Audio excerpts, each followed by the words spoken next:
श्री राधा। पिछले श्लोक में हमने ध्यान किया उस श्याम ज्योति का, श्याम ज्योति के मस्तक पर उन घुंघराले केशावलियों का जिनमें मोर मुकुट धारित है। मुखारविंद माधुर्य रस सागर में निमग्न है। यौवन प्रतिक्षण नवनवायमान हो रहा है। वो मुरली बजा रहा है। उस मुरली से निकलने वाले स्वरों से जड़ चेतन हो रहे हैं और चेतन जड़वत हो रहे हैं। उसके आसपास गोपियां खड़ी हैं।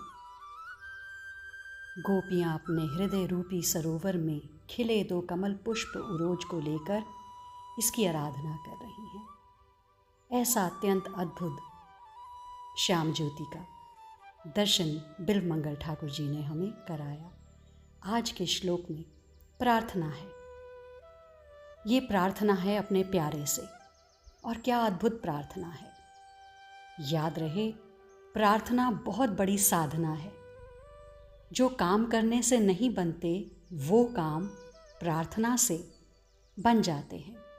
इसलिए बिल्वमंगल प्रार्थना कर रहे हैं अपने नील सुंदर श्याम से। तेज पुंज ज्योति, तुम साकार हो, इसलिए तुमसे प्रार्थना कर रहे हैं। माधुर्य पूर्ण मुखार विंद आपका और अमृत तुल्य मुस्कुराहट के संपर्क में आने से मुख कमल कैसा खिल गया है। मैं उसी को निहार रहा हूं।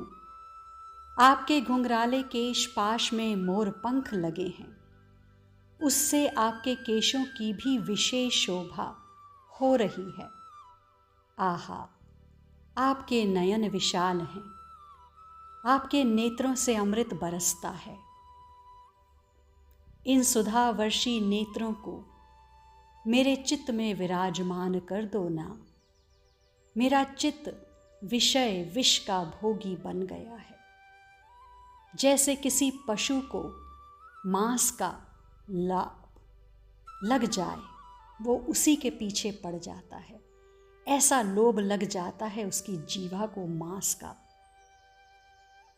ऐसे ही मेरे चित्त को विषय विष का लोभ लग चुका है। वो अब छूटेगा नहीं। हे मेरे श्याम सुंदर, तुम तो जानते हो विषय विष से भी भयानक होता है, क्योंकि विष तो इस जन्म को ही समाप्त करता है, किंतु विषय भोग तो जन्म जन्म को समाप्त करके रख देते हैं। जन्म जन्मांतर में जीव भटकता रहता है इन्हीं विषय भोगों के कारण। विषय ब्रह्मा के पद को पाने के बाद भी बना रहता है।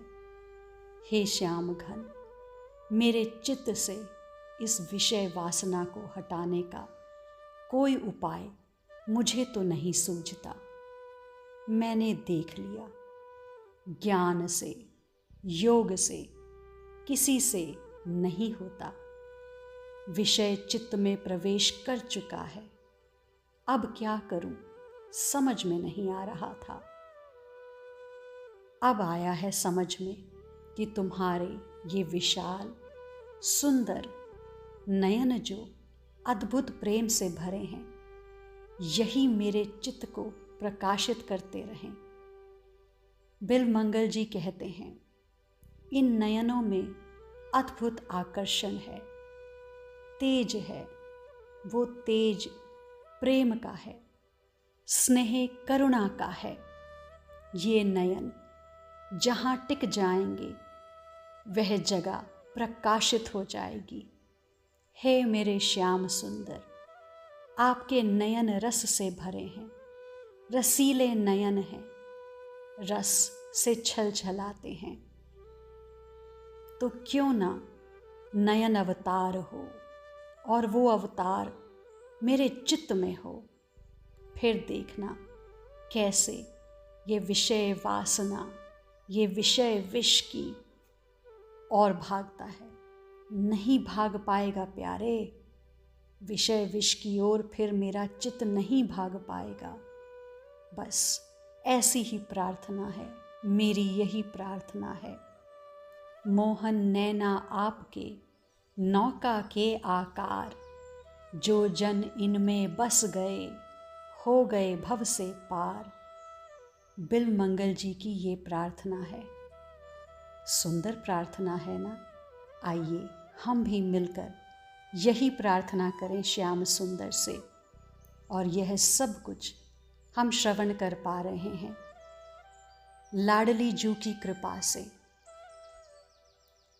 लाडली जू की जब कृपा होती है तब वे ये श्रवण के लिए अपने आश्रितों के सामने उनके समक्ष खोल देती हैं। तो आइए यही प्रार्थना हम भी करें।